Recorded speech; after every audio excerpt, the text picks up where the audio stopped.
Lionel Gougelot.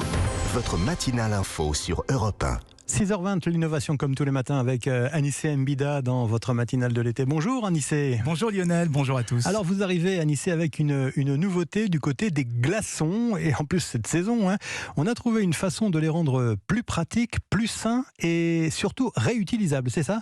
Oui, c'est vrai que c'est assez primitif. Un glaçon, c'est rien d'autre que de l'eau gelée, ce qui pose tout un tas de problèmes. D'abord, vous l'avez remarqué, ça fond. Sinon, ça met de l'eau partout, et évidemment, et qu'une fois que c'est fondu, c'est pas réutilisable. Eh bien, des chercheurs de l'Université de Californie à Davis aux États-Unis ont développé un matériau beaucoup plus efficace. Alors, ça ressemble un peu à de la gelée, mais en un petit peu plus dur. C'est ce qu'on appelle un hydrogel. C'est composé à 90% d'eau. On peut le couper dans n'importe quelle forme, dans n'importe quelle taille. C'est un matériau un peu transparent, un petit peu mou, à température ambiante, mais qui devient totalement dur et opaque une fois congelé. Et l'avantage, c'est qu'il ne se transformera pas en flaque quand il va dégeler. Donc, on pourra facilement le réutiliser comme glaçon. Mais Anissé, il y a déjà des petits pains de glace en forme de petits glaçons qu'on peut réutiliser. C'est quoi la différence avec vos glaçons en plastique là?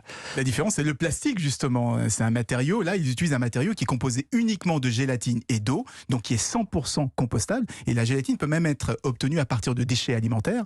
Il n'y a pas non plus de risque de fuite, puisqu'il s'agit d'un hydrogel. L'eau fait partie intrinsèque du matériau. Et donc, elle reste emprisonnée, même si on le perce, même si on le découpe.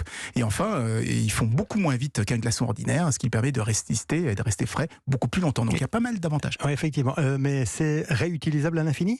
Non, malheureusement, seulement une quinzaine de fois en moyenne. Il faut le laver et puis après le réutiliser. Et avec, sinon, la matière va commencer à doucement se désagréger, partir en lambeaux. Donc imaginez dans un cocktail. En revanche, ça intéresse énormément l'agroalimentaire. Vous savez que les poissons, les fruits de mer consomment énormément d'eau pour leur transport, pour la conservation. Donc basculer sur cette gelée glacée, ça permettrait au secteur de faire d'énormes économies. Décidément, on n'arrête pas le progrès même dans nos verres d'apéro. Merci Anissé Mbida, à tout à l'heure.